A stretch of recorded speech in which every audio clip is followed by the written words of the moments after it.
Okay, अब इस lecture में इंशाल्लाह हम देखेंगे सेकेंडरी स्ट्रक्चर ऑफ प्रोटीन को। पिछले लेक्चर में हमने पेप्टाइड बॉन्ड और प्राइमरी स्ट्रक्चर की बात की थी। इसमें हम सेकेंडरी स्ट्रक्चर को जो है वो बड़े ही अच्छे तरीके से देखेंगे। याद रखिएगा कि पॉलीपेप्टाइड जो बैकबोन होती है वो कभी भी 3 डायमेंशनल स्टेट में नहीं होती है, ठीक है। ये जो है वो लीनियर अरेंजमेंट में होती है, या जो आप कह सकते हैं कि पेप्टाइड जो है उसकी पॉलीपेप्टाइड अगर ट्विस्ट हो जाए या फोल्ड हो जाए तो उसको आप कहते हैं सेकेंडरी स्ट्रक्चर। और सेकेंडरी स्ट्रक्चर इंडायरेक्टली किससे बन रहा है? प्राइमरी स्ट्रक्चर से बन रहा है। ये बात आपने याद रखी, ठीक हो गया। अब हम जल्दी से देख लेते हैं कि किन किन फॉर्म्स में वो जो है वो एग्जिस्ट कर सकते हैं। अल्फा हेलिक्स की फॉर्म में एग्जिस्ट कर सकते हैं, alpha helix, beta sheets, beta bands. उसके अलावा आपके पास नॉन रेपिटेटिव स्ट्रक्चर्स आ जाते हैं और मोटिव्स आते हैं। इसमें इंपॉर्टेंट आपके पास जो है ये अल्फा हेलिक्स है, बीटा शीट्स है और ये मोटिव्स हैं। ये पेपर में बहुत पूछे जाते हैं, ये तीनों आपने बहुत अच्छे तरीके से याद करना है। और मैं एंड पे आपको ये बताऊंगा भी कि किस तरीके से आप सेकेंडरी स्ट्रक्चर जो है वो अटेम्प्ट कर सकते हैं पेपर में अगर आपसे पूरा पूछा जाए। अब हम देखते हैं अल्फा हेलिक्स को। ओके, अब हम डिस्कस करते हैं अल्फा हेलिक्स को। अल्फा हेलिक्स आपने याद रखना है कि ये आपके पास डायग्राम मैंने अल्फा हेलिक्स की शो की है। इसमें आपने याद रखना है कि ये स्पाइरल अरेंजमेंट होती है, ठीक है।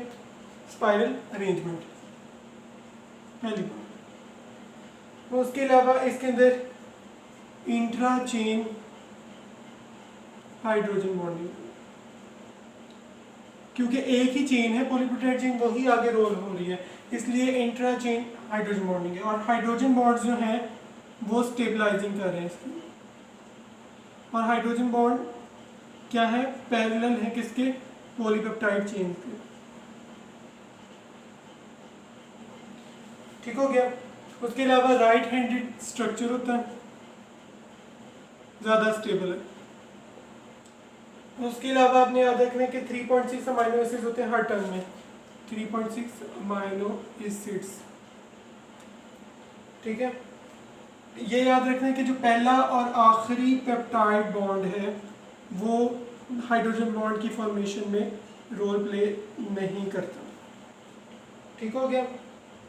उसके अलावा आपने याद रखना है कि हर एक अमाइनो एसिड्स के दरमियान स्पेसिंग आपको पता होनी चाहिए, 0.15 स्पेसिंग है आपके पास नैनोमीटर में हर अमाइनो एसिड के दरमियान।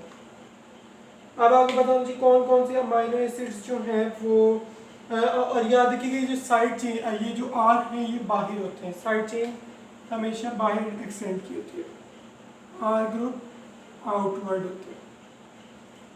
अब हम डिस्कस कर लेते हैं कौन कौन से अमाइनो एसिड जो है वो इसके स्ट्रक्चर को डिसरप्ट करने की कोशिश करते हैं। इसमें सबसे पहले आपने याद रखना है प्रोलीन।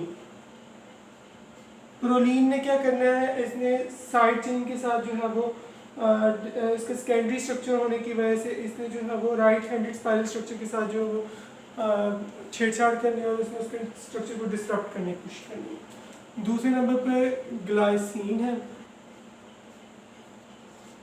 तीसरे नंबर पर आपने याद रखना है कि जो चार्ज अमाइनो एसिड्स होते हैं वो आपके पास आयनिक बॉन्ड्स की फॉर्मेशन करेंगे और एक दूसरे को रिपेल करने की कोशिश करेंगे और डिस्टर्ब कर देंगे, चार्ज अमाइनो एसिड। उसके बाद आपने याद रखना है बल्कि अमाइनो एसिड्स जो हैं वो भी स्ट्रक्चर को डिस्टर्ब कर सकते हैं। वो किस तरह करेंगे कि वो जो है वो लार्ज नंबर में जो है वो प्रोड्यूस हो जाएंगे, ठीक है। ये लार्ज नंबर में प्रोड्यूस होंगे और ये जो है वो इंटरफेयर करेंगे किसके साथ? अल्फा हेलिक्स की फॉर्मेशन के साथ, ठीक है। अब हम ये आपका अल्फा हेलिक्स जो है यहाँ पर कंप्लीट हो गया। अल्फा हेलिक्स में और ऐसी कोई बात नहीं है जो मुश्किल हो, वो एक बार आप रीड करेंगे तो आपको समझ आ जाएगी। ओके, अब हम देख लेते हैं बीटा शीट्स को। ओके, अब हम देख लेते हैं बीटा शीट्स को। बीटा शीट्स भी बहुत इंपॉर्टेंट है। इसमें आपने याद रखना है कि ये प्लीटेड होती हैं, प्लीटेड अपीयर होती हैं, प्लीटेड, इसलिए आपको इसको बीटा प्लीटेड शीट्स भी कह सकते हैं। पहला पॉइंट होता है। दूसरे नंबर पे आपने याद रखना है इसमें तमाम पेप्टाइड बॉन्ड जो है वो इन्वॉल्व होते हैं, लेकिन जो अल्फा हेलिक्स था उसमें आखिरी और पहला जो है वो इन्वॉल्व नहीं थे। उसके अलावा आपने इसके बारे में याद रखना है कि जो हाइड्रोजन बॉन्ड है वो इसमें परपेंडिकुलर होता है साइड चेन के, बैकबोन के कह सकते हैं आप, परपेंडिकुलर बोन के, ठीक है। उसके अलावा आपने याद रखना है कि उसमें था सिर्फ एक ही पॉलीपेप्टाइड थी जो ही रोल हो रही थी, इसमें डिफरेंट भी हो सकती है, 2 और मोर पॉलीपेप्टाइड्स हो सकते हैं, ठीक है। अब या तो कंपैरिजन भी हो गया। अब हम देख लेते हैं पैरेलल और एंटी पैरेलल शीट्स के बारे में कि वो क्या होती हैं। कुछ होती हैं पैरेलल और होती हैं कुछ एंटी पैरेलल। अगर दो शीट्स हैं, ठीक है, उनके दरमियान हाइड्रोजन बॉन्डिंग फॉर्म होगी तो आपने याद रखनी है वो कौन सी है, इंटरचेन हाइड्रोजन बॉन्डिंग। और इंट्राचेन कब होगी, अगर एक ही शीट है वो ही अपने ऊपर फोल्ड बैक हो रही है तो ये इंट्राचेन होगी हाइड्रोजन बॉन्डिंग, ठीक है। उसके अलावा आपके पास पैरेलल और एंटी पैरेलल आ जाते हैं कि अगर एन से सी टर्मिनल की तरफ ही आ रहे हैं, या आप ले लें एन, ये ले लें सी टर्मिनल, ठीक है, एन से सी टर्मिनल आ रहे हैं, ठीक है, एक दो स्ट्रैंड्स हैं उनके दोनों एन और सी टर्मिनल एक ही डायरेक्शन में जा रहे हैं तो वो जो है वो पैरेलल स्ट्रैंड्स होंगे। और अगर एन और सी टर्मिनल उल्टी डायरेक्शन में जा रहे हैं तो ये एंटी पैरेलल होंगे, ठीक है। और बीटा शीट्स में जो है वो ग्लोबुलर स्ट्रक्चर बनाने वगैरह में भी इनका बड़ा रोल होता है, ठीक है। ओके, ये हमारा कंप्लीट हो गया बीटा शीट्स। अब हम देख लेते हैं बीटा बैंड्स को कि बीटा बैंड्स क्या होते हैं। ओके, अब हम देख लेते हैं बीटा बैंड्स को। बीटा बैंड्स आपने याद रखने हैं कि ये जो है ना पॉलीपेप्टाइड चेन को क्या कर देते हैं, रिवर्स पॉलीपेप्टाइड चेन, ताकि जो है वो ग्लोबुलर शेप जो है वो दे सके उसको, ठीक है। उसके अलावा आपको याद रखना है कि ये जो है वो सरफेस ऑफ प्रोटीन मॉलिक्यूल्स पे पड़े होते हैं और ये चार्ज रेजिड्यूज वगैरह पे पड़े होते हैं। इसका क्या फंक्शन है कि इसमें दो एंटी पैरेलल स्ट्रैंड्स को आपस में कनेक्ट करना है। ये बीटा मेंडल है, ठीक है, बीटा मेंडल है। इसको मेंडल क्यों कहते हैं, ये जो है वो रिवर्ट टेकिंग टर्न से याद रखते हैं, मेंडल कहते हैं रिवर्ट टेकिंग टर्न को। अब ये वाले जो है आपके पास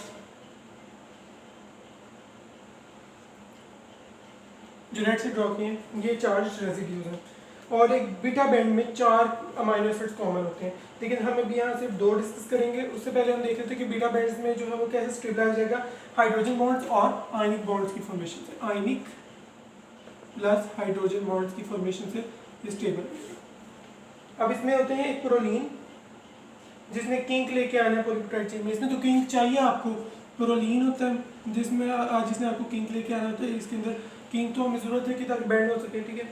और ग्लाइसिन होता है, ग्लाइसिन,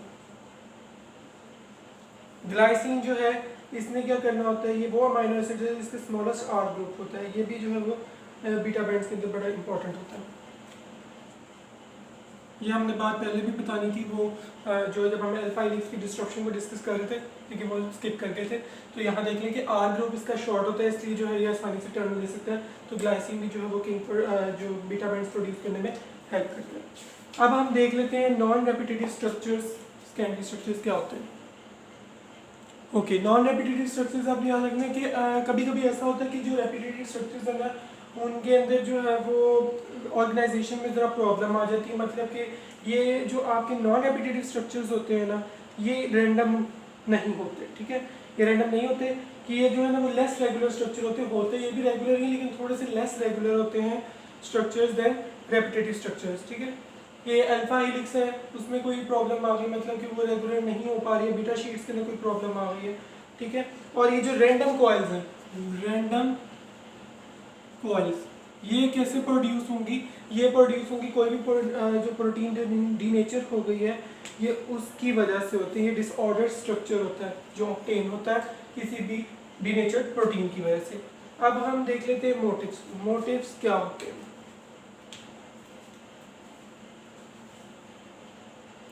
ये बहुत इंपॉर्टेंट है मोटिव्स, इनको आप सुपर स्कैंडी स्ट्रक्चर्स भी कहते हैं। ये तब प्रोड्यूस होंगे कि बीटा एलिमेंट्स जो हैं, बीटा एलिमेंट्स ये आपके पास जो है वो कुछ रेजिड्यूज वगैरह की वजह से जो है वो लूप रीजन्स वगैरह की वजह से कनेक्ट हो जाए। अब बीटा एलिमेंट्स में कौन कौन से आ सकते हैं, अल्फा हेलिक्स आ सकता है, बीटा शीट्स आ सकती हैं और कॉइल्स आ सकती हैं, ठीक है। तो आपको याद रखना है कि ये लूप्स कौन कौन सी हो सकती है। बीटा बैंड्स, हमने बीटा बैंड्स में देखा था कि ज्वाइनिंग में हेल्प करते हैं, तो ये ज्वाइन कर सकते हैं। अब आपसे अगर कोई पूछे मोटिव्स क्या होता है, तो आपने कहना ये ग्लोबुलर स्ट्रक्चर होता है जो ऑब्टेन होता है बाय कंबाइनिंग सेकेंडरी एलिमेंट्स को। बीटा जो आपके सेकेंडरी एलिमेंट्स हैं उनको कंबाइन करने से ये प्रोड्यूस होता है, ठीक है। और ये आपस में कनेक्टेड कैसे होते हैं, लूप रीजन्स के जरिए, ठीक है।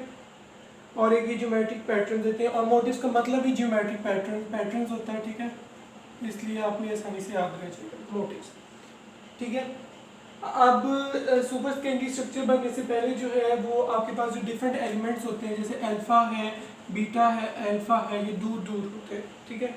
और जब आप इसका स्ट्रक्चर बनाते हैं तो ये आपस में बहुत करीब हो जाते हैं। जब मोटिव्स बनते हैं तो ये आपस में एक दूसरे के बहुत करीब आ जाते हैं।